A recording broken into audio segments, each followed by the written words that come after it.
Hello बच्चों, आज का जो टॉपिक हम डिस्कस करने वाले हैं वो टॉपिक है यूनिवर्सल लॉ ऑफ ग्रेविटेशन। बहुत ही प्यारा सा टॉपिक है और बहुत बच्चों को इस टॉपिक में बहुत दिक्कत आती है। ठीक है, उनको डेफिनेशन तो याद हो जाती है, डेफिनेशन रट लेते हैं, फार्मूला रट लेते हैं और यूनिवर्सल ग्रेविटेशनल कांस्टेंट की वैल्यू रट लेते हैं, लेकिन उसके पीछे की कहानी उनको समझ में नहीं आती है। तो आज उसी कहानी को समझने की कोशिश करेंगे। ठीक है, तो कॉपी पेन निकाल लो, पेटी पैक होके बैठ जाओ और मैं गारंटी देता हूं कि इस तरह से आपने इससे पहले अभी तक इस टॉपिक के बारे में नहीं पढ़ा होगा। ठीक है, तो स्टार्ट करें अपना प्यारा सा topic, universal law of gravitation.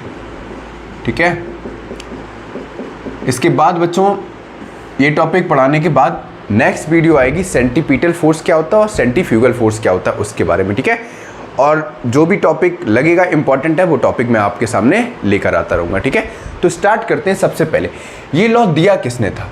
तो ये लॉ दिया था सर आइजैक न्यूटन ने। इतनी बार आपने सेब गिरने की कहानी सुनी है कि न्यूटन सर के ऊपर सेब गिरा था और उन्होंने फिजिक्स की धज्जियाँ उड़ा डाली मतलब इतने सारे लॉस दे दिए। ठीक है, ऐसा नहीं है, उसके पीछे की बहुत बड़ी स्टोरी है। उससे पहले बहुत से साइंटिस्ट आए जिन्होंने प्लेनेटरी मोशंस के बारे में बात की। ठीक है, लेकिन न्यूटन ऐसे साइंटिस्ट थे जिनके पास एक प्रॉपर डेटा था। ठीक है, उनके पास एक थ्योरी थी, साथ में फॉर्मूलाज थे। उन्होंने ड्राइव करके बताया कि एक्चुअल में लॉ आया कहाँ से या ये चीज़ एग्जिस्ट करती कैसे। ठीक है, गैलीलियो आए, केपलर आए, फिर बाद में न्यूटन आए। ये नहीं है कि न्यूटन के ऊपर सेब गिर गया और उनके दिमाग में एकदम क्लिक हो गया और उन्होंने फार्मूला दे डाला। नहीं, उससे पहले वो बहुत सारी थीसिस को पढ़ चुके थे। ठीक है, बहुत सारी थ्योरी पे काम कर रहे थे। ठीक है, एट अ मोमेंट वो चीज़ उनके दिमाग में क्लिक हुई। ठीक, थोड़ा आगे बात करते हैं। तो न्यूटन सर ने ये बताया कि यूनिवर्स में कोई भी बॉडी होने दो, हर एक ऑब्जेक्ट एक दूसरे बॉडी को क्या कर रहा है? अट्रैक्ट कर रहा है। ठीक है, अर्थ मून को अट्रैक्ट कर रही है, मून अर्थ को अट्रैक्ट कर रहा है, या हम किसी दूसरे ऑब्जेक्ट को अट्रैक्ट कर रहे हैं, वो सेम ऑब्जेक्ट हमें अट्रैक्ट कर रहा है। मतलब हर चीज यूनिवर्स में एक दूसरे को क्या कर रही है? लगातार अट्रैक्ट कर रही है। ठीक है, ये तो बताई न्यूटन सर ने। ये कब बताई? पहले उसका था एक डेरिवेशन, उस डेरिवेशन को भी हम समझेंगे तब आपको थ्योरी समझ में आएगी। ठीक है, तो न्यूटन सर ने सबसे पहले एक एग्जाम्पल से हमको समझाया और वो एग्जाम्पल क्या था? तो न्यूटन सर ने एक हॉरिजॉन्टल स्केल ली, ध्यान से सुनना, ये थी हॉरिजॉन्टल स्केल। इसके ऊपर दो लाइट मासेस के ऑब्जेक्ट रखती है, जिसका मास मैंने मान लिया स्मॉल ए एम ए, इसका मास स्मॉल एम बी। ठीक है, और इस हॉरिजॉन्टल स्केल को एक स्ट्रिंग से बांध दिया। ठीक, और ये जो हॉरिजॉन्टल स्केल था ये कैसा था? फ्रिक्शनलेस सरफेस था। ठीक है, मतलब कोई भी जमीन के साथ कांटेक्ट में नहीं था। अब क्या किया? अभी तक तो इनके मासेस में कोई डिस्टर्बेंस नहीं था, इनकी पोजीशन में कोई छेड़खानी नहीं थी। इनके पास जैसे ही मैंने लार्ज मास रखा, इन दोनों मास के ऑब्जेक्ट के पास मैंने लार्ज बॉडी रखी, लार्ज मास का, जिसका मास कैपिटल एम ए है और इसका मास कैपिटल एम बी रख दिया, तो जो स्मॉल मास था ये लार्जर मास की तरफ क्या हो गया? शिफ्ट हो गया। मतलब ये इससे क्या हो गया? स्टिक हो गया। ऐसा क्यों हुआ? मतलब कहीं ना कहीं यहाँ तो लफड़ा हुआ। ठीक, यहाँ चुम्बक वाला काम किया किसने? भाई ये बॉडी जैसे ही लार्ज मास की बॉडी या लार्ज बॉडी हमने इस स्मॉल बॉडी के पास रखी और ये दोनों कैसे? फ्रिक्शनलेस सरफेस के साथ है। यहाँ पे एक स्ट्रिंग से क्या है? एक हॉरिजॉन्टल स्केल मैंने लटका दी और इसके पास लार्ज मास का ऑब्जेक्ट रखा है, इधर लार्ज मास का रखा, तो जो स्मॉलर मास था वो किधर शिफ्ट हो गया? ग्रेटर मास की तरफ। मतलब यहां पर एक अट्रैक्टिव फोर्स एक्ट किया। यहां पर क्या हुआ? एक अट्रैक्टिव फोर्स एक्ट हुआ। बड़ी मजेदार चीज लग रही है ना? इसी में थोड़ा और डिटेल से बात करते हैं। अब थोड़ा और अच्छे से समझते हैं। तो अच्छे से समझने के लिए कंसीडर कर लो, जैसे मान लो ये हमारी क्या है? अर्थ है। ये क्या है? हमारा मून है। तो अर्थ क्या कर रही है? मून को अट्रैक्ट कर रही है और मून भी अर्थ पे क्या कर रहा है? एक अट्रैक्टिव फोर्स लगा रहा है। यही तो हो रहा है। ठीक, इधर मान लो सन है, कहीं ये सन है, ये सन है, सन अर्थ को अट्रैक्ट कर रहा है, अर्थ मून को अट्रैक्ट कर रहा है और अर्थ मतलब सन मून को भी अट्रैक्ट कर रहा है। ठीक है, तो अट्रैक्टिव फोर्स लग रहा है हर ऑब्जेक्ट पे।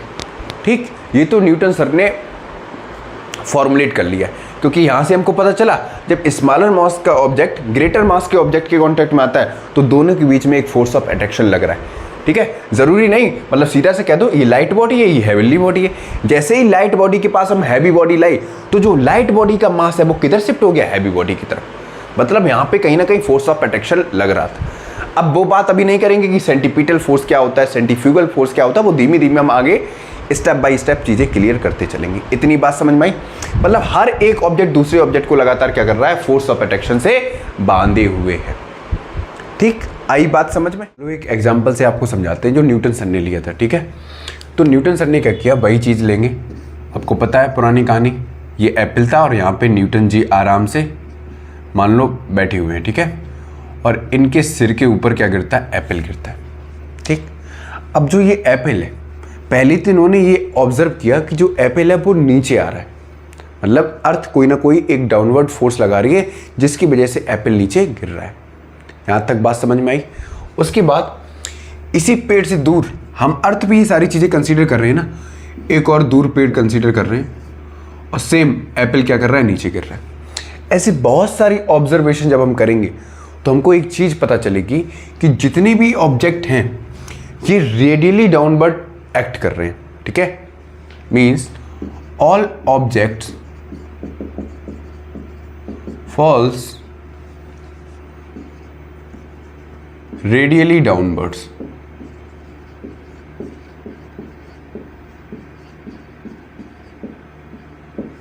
ठीक, इतना तो इन्होंने पता लगा लिया।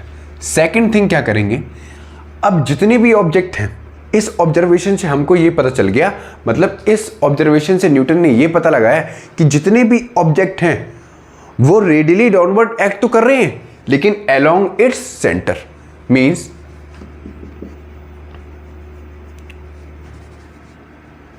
वर्ट अलोंग इट्स सेंटर। समझ में आ गया, क्लियर हो गया? मतलब जितने भी ऑब्जेक्ट हैं वो अर्थ अपनी तरफ खींचेगा। पहले न्यूटन को सिर्फ इतना पता था कि कोई भी ऑब्जेक्ट अर्थ की तरफ आ रहा है।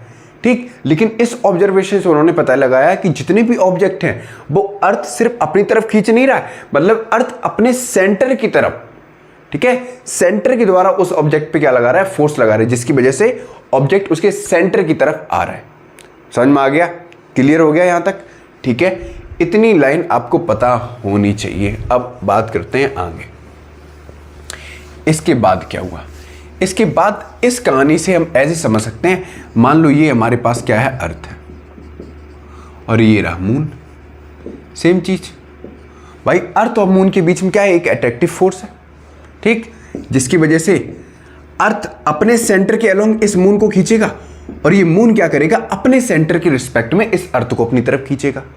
वैसे ही सन होगा, ठीक है, सन क्या करेगा, अपने सेंटर के अलोंग अर्थ को अपनी तरफ खींचेगा और अर्थ क्या करेगी, अपने सेंटर के रिस्पेक्ट में सन को अपनी तरफ खींचेगी।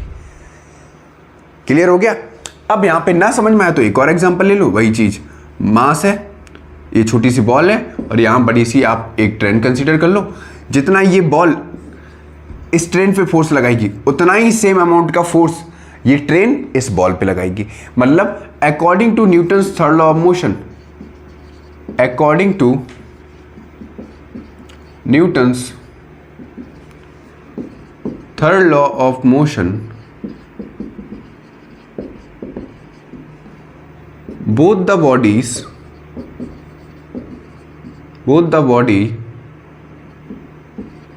will exert equal or identical forces on each other।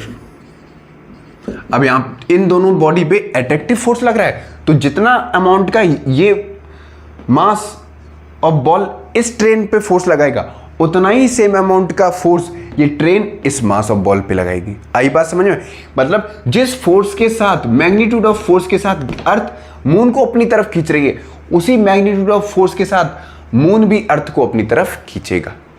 ये न्यूटन ने कंक्लूजन निकाला इस थ्योरी से। यहां तक बात समझ में आ गई? अब इन सभी चीज़ों के बीच में न्यूटन को एक कंक्लूजन और पता करना था। वो कंक्लूजन क्या था? तो न्यूटन थे वो फॉर्मूला ड्राइव करना चाहते थे to predict the force of magnitude due to the universal law of gravitation. तो उसके लिए उन्होंने कंसीडरेशन क्या किया? उन्होंने क्या किया, एक मिनट रुकना बच्चों।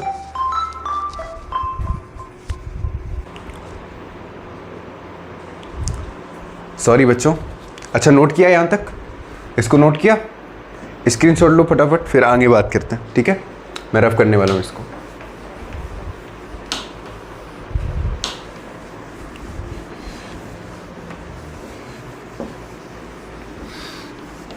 इसके बाद क्या हुआ? देखो, इसके बाद कुछ नहीं, न्यूटन ने ये सारी चीज़ें बता दी। इसके बाद हम सिंपल सा एक ऑब्जर्वेशन देखेंगे। ये क्या है? अर्थ है, ठीक है, और यहाँ पे है मून।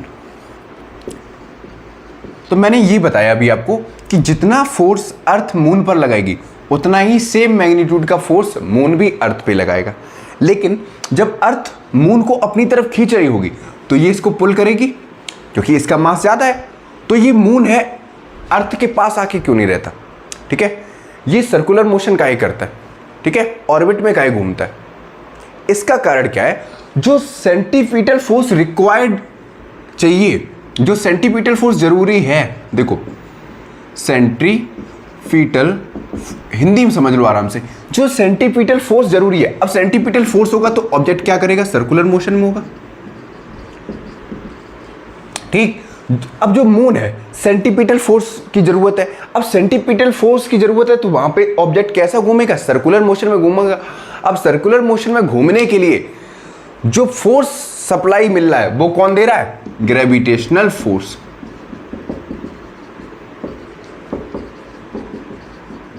फिर से समझो, देखो जो मून है वो अर्थ से टकराता क्यों नहीं है? उसका कारण सीधा सा है कि जो सेंट्रीपिटल फोर्स की जरूरत है सर्कुलर मोशन के लिए, ठीक है, जो सेंट्रीपिटल फोर्स की जरूरत है circular motion of a moon, वो किसके द्वारा सप्लाई किया जा रहा है? ग्रेविटेशनल फोर्स के द्वारा। समझ में आया? इतना क्लियर हो गया? अब इस टाइम पे बहुत से लोगों को एंगुलर, मैं टर्म लिख रहा हूं बच्चों, एंगुलर स्पीड ऑफ मून पता था लोगों को, ठीक है। Distance of earth to the moon भी पता था लोगों को, ठीक। अब जरा मैं बात करूं यहां पे, जैसे मैं आपसे पूछूं तो इतनी सारी चीजें पता होने के बाद न्यूटन ने क्या किया?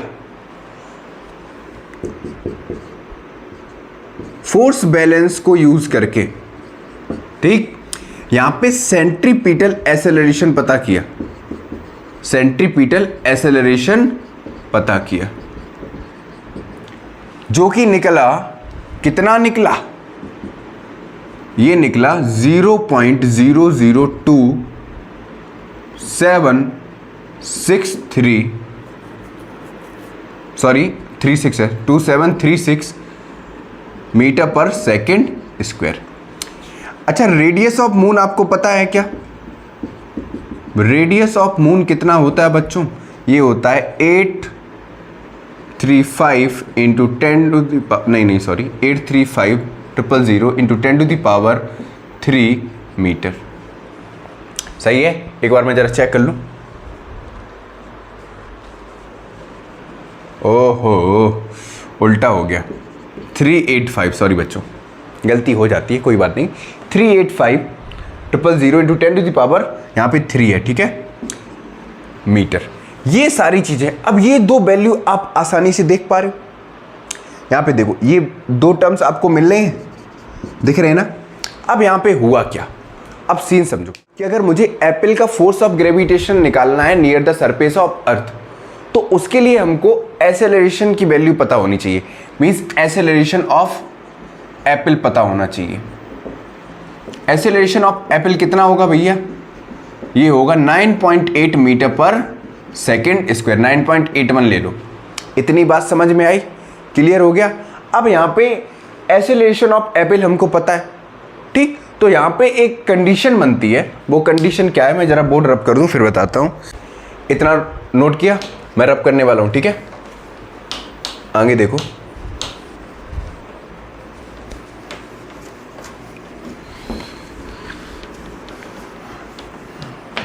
अब यहां पे देखो जरा, हमको एक्सेलरेशन ऑफ एप्पल पता है,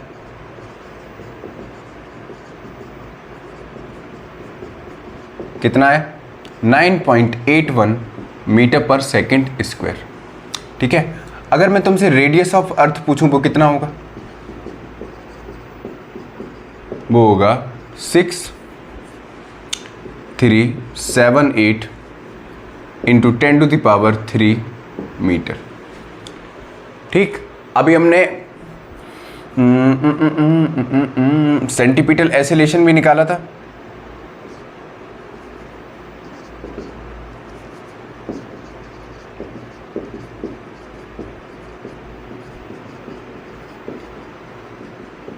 जिसकी वैल्यू कितनी आई थी 0.002763, यही तो था, एक बार चेक कर लो, 36 मीटर पर सेकंड स्क्वायर, ठीक है। और रेडियस ऑफ मून कितना निकला था हमारा, रेडियस ऑफ मून निकला था 835, उल्टा हो गया 385,000 इंटू 10⁻³ मीटर पर सेकेंड है। नालायक, डिस्टेंस हमेशा किस में आती है, मीटर में। इतनी बात समझ में आ गई। अब यहाँ पे हम क्या करेंगे, अब हमें 4 क्वांटिटी दिख रही हैं, अलग अलग दिख रही हैं। इन चारों क्वांटिटी का रिलेशन क्या है, तो सबसे पहले हम क्या करेंगे, देखो हम दोनों के एक्सेलरेशन को कंपेयर करेंगे, ठीक है, with the distance of their centre. दोनों के एक्सेलरेशन को हम कंपेयर करेंगे उसके सेंटर के रिस्पेक्ट में, ठीक है। डिस्टेंस फ्रॉम द सेंटर से हम क्या करेंगे, दोनों के एक्सेलरेशन को क्या करेंगे, कंपेयर करेंगे। तो कंपेयर करने के लिए क्या करेंगे, एक्सेलरेशन ऑफ एप्पल हो गया APPLE, है ना, ऐसे लिखो a apple upon acceleration, centripetal acceleration, ऐसे लिखो, कितना हो गया 9.81 अपॉन कितना आ गया 0.002736, ठीक। और यहां पे क्या करेंगे, radius of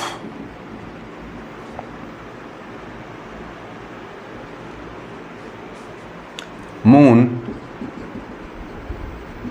upon radius of earth compare करेंगे। ये कितना आएगा, ये आएगा 385,000 इंटू 10⁻³ अपॉन 6378 इंटू 10⁻³, ठीक है, ये मीटर आएगा और ये ऐसा आएगा मीटर पर सेकंड स्क्वायर। जब ये दोनों क्वांटिटी की जो वैल्यू आई, इसकी वैल्यू आएगी 3586 और इसकी आएगी 3643, ठीक है। ये दो रिजल्टेंट वैल्यू आई।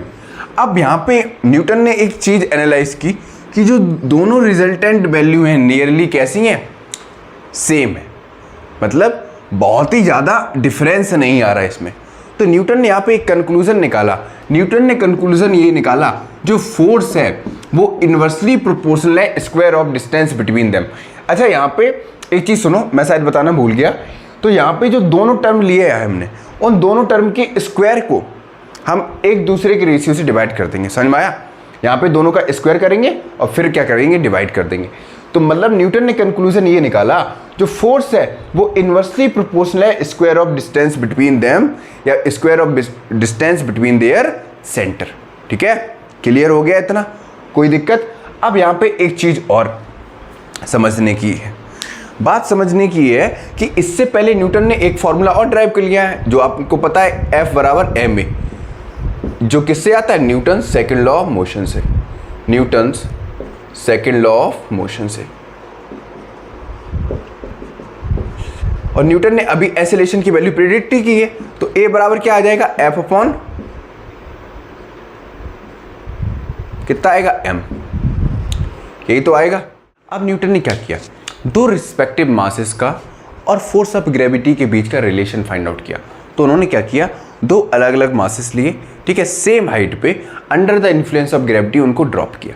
तो उन्होंने जो एक्सेलरेशन निकाला वो दोनों का कैसा था, सेम था, मतलब एक्सेलरेशन चेंज नहीं हुआ, जबकि दोनों का मास कैसा था, अलग अलग था। तो यहाँ पे हमको एक चीज़ तो पता चल गई कि जो फोर्स है वो डायरेक्टली रिलेटिव है, फोर्स ऑफ ग्रेविटेशन है वो डायरेक्टली रिलेटिव किससे, मास से। अच्छा, अगर हमको एक्सेलरेशन निकालना है तो फोर्स को किससे डिवाइड कर देंगे, मास से, ठीक है। तो जो मास फैक्टर होगा वो क्या हो जाएगा, कैंसिल आउट हो जाएगा। क्यों, क्योंकि मास हमने एक ऑब्जेक्ट का कंसीडर किया है, तो मास ऑफ अर्थ को भी तो हम इंक्लूड करेंगे, जिसकी वजह से ये जो टर्म है ये क्या हो जाता है, कैंसिल आउट हो जाता है। इतनी बात समझ में आ गई। अब यहाँ पे बात करते हैं थोड़ा अच्छे से। जैसे मान लो ये क्या है, अर्थ है, ठीक, और यहाँ पे मान लो ये है क्या है, मान लो एप्पल है, ठीक है। अब जितना ये एप्पल इस अर्थ पे फोर्स लगा रहा है उतना ही ये अर्थ इस एप्पल पे लगाएगी, मतलब जितना मैग्नीट्यूड ऑफ फोर्स यहाँ से लग रहा है उतना ही मैग्नीट्यूड ऑफ फोर्स यहाँ से लगेगा। अब जो ये अर्थ है इस एप्पल के पास क्यों नहीं मूव कर रही है, कारण क्या है, कारण ये है, अब यहाँ पे जो फोर्स होगा, दोनों के बीच का जो फोर्स लग रहा है divided by the mass of earth, ठीक है, ये मास ऑफ अर्थ, जो एक्सेलरेशन की वैल्यू आएगी वो कैसी आएगी, नेग्लिजिबल आएगी, मतलब जीरो आएगी, जिसकी वजह से ये अर्थ की तरफ मूव नहीं करता। मैं फिर से बता रहा हूँ, देखो, जब हमको दोनों के बीच का फोर्स निकालना है तो मास से डिवाइड करेंगे, तो मास ऑफ अर्थ से हमने क्या कर दिया, डिवाइड कर दिया। तो जो मास ऑफ अर्थ से हम डिवाइड करेंगे इसको, तो जो एक्सेलरेशन की वैल्यू आएगी वो कैसी आएगी, नेग्लिजिबल आएगी। क्लियर हो गया, जिसकी वजह से ये ऑब्जेक्ट इस एप्पल की तरफ क्या नहीं करता है, मूव नहीं करता है। यहाँ तक बात समझ में आ गई। इससे हमको ये पता चलता है कि जो एफ है वो डायरेक्टली प्रोपोर्शनल है 1/r² and product of their masses, means magnitude of their masses. अगर हम ये कांस्टेंट का साइन हटाएंगे तो आएगा F बराबर G m1 m2 upon r², ठीक। अब ये कंडीशन हमको पता चल गई, क्लियर हो गया, मतलब every object attract each other in the universe. Clear हो गया, कोई दिक्कत। अब ये चीज़ सुनने में बड़ा अच्छा लगता है, लेकिन इसको एक्सप्रेस कैसे करते हैं, ठीक। अभी थोड़ा एक और अच्छा सा एग्जांपल लेते हैं। सपोज करो कि हम एक फ्रिक्शनलेस सरफेस कंसीडर कर रहे हैं, उसमें क्या है, दो ऑब्जेक्ट ले रहे हैं, ठीक। इसको मैं रफ कर दूं जरा, देखो, एक फ्रिक्शनलेस सरफेस ले रहे हैं, ठीक, इधर दो ऑब्जेक्ट ले रहे हैं, एक का मास ma, एक का मास mb। जाहिर सी बात है ये फ्रिक्शनलेस सरफेस है, तो ये दोनों बॉडी एक दूसरे की तरफ मूव करेंगी, क्योंकि ये इस पर फोर्स अप्लाई करेगा, ये इस पर फोर्स अप्लाई करेगा, जिसकी वजह से एक टाइम के बाद ये दोनों बॉडी आपस में क्या हो जाएंगी, टकरा जाएंगी। क्लियर हो गया, ये तो चीज़ आपको समझ में आ रही है। तो ये वाली कंडीशन हम हाइपोथेटिकल कंसीडर कर रहे हैं, ठीक है, कोई दिक्कत। अब कंडीशन समझो ऐसे कि जो न्यूटन ने ये कंडीशन निकाली, ठीक है, उन्होंने जो फॉर्मूला निकाला F बराबर G m1 m2 upon r², इस टाइम पे न्यूटन ने G की वैल्यू प्रिडिक्ट नहीं की थी, ठीक है। कई सालों बाद एक साइंटिस्ट आई जिनका नाम था हेनरी कैवेंडिश, ठीक है, स्पेलिंग चेक कर लेना, मुझे क्लियर नहीं याद है। इन्होंने क्या किया, इन्होंने कैपिटल G की वैल्यू फाइंड आउट की, जो कि होती है 6.67 × 10⁻⁻11 न्यूटन मीटर स्क्वायर पर kg स्क्वायर, ठीक है, यही तो वैल्यू थी। अच्छा, इनको निकाला कैसे, इन्होंने एक्सपेरिमेंट वही किया जो न्यूटन ने किया था, लेकिन यहाँ पे एक कंडीशन चेंज कर दी। इन्होंने सेटअप वही रखा, ठीक है, एक हॉरिजॉन्टल स्केल ली, ठीक है, यहाँ पे एक मास रखा, यहाँ पे एक मास रखा, और यहाँ से एक स्ट्रिंग अटैच कर दी, ठीक। अब यहाँ पे कंडीशन क्या किया, यहाँ पे इन्होंने वैलेंस फोर्स को इम्प्लीमेंट किया। कारण कैसे था, देखो, ये कैसे सरफेस था, फ्रिक्शनलेस, ठीक। तो इन्होंने क्या किया, एक ग्रेटर मास का ऑब्जेक्ट इस स्मॉल ma के पास रख दिया, कैपिटल ma, इस स्मॉल मास mb के पास रख दिया, कैपिटल मास mb। तो जाहिर सी बात है ये इसकी ग्रेटर मास की तरफ शिफ्ट हुआ, ये ग्रेटर मास की तरफ शिफ्ट हुआ, मतलब ये इधर शिफ्ट हुआ, ये इधर शिफ्ट हुआ। कंडीशन इस बार इन्होंने क्या किया, इन्होंने इस बार कंडीशन जो ली, इन्होंने क्या किया, कैवेंडिश ने ऐसा सेटअप तैयार किया जो बैलेंस फोर्स शो करे between the force of gravity and the torsion force setup by the string. ठीक है, तो यहाँ पे क्या हुआ कि जो इन्होंने ट्विस्टेड एंगल निकाला, ठीक, वो क्या कर रहा था, इतना टॉर्सन फोर्स स्ट्रिंग लगा रहा था, उतना ही torsion force force of gravity के द्वारा लगाया जा रहा था, जो कैसा था, आपस में बैलेंस था। समझ में आ गया? जिसकी वजह से इन्होंने जो वैल्यू प्रेडिक्ट की वो कितनी थी, 6.67 × 10⁻⁻11 न्यूटन मीटर स्क्वायर पर kg स्क्वायर। आई बात समझ में?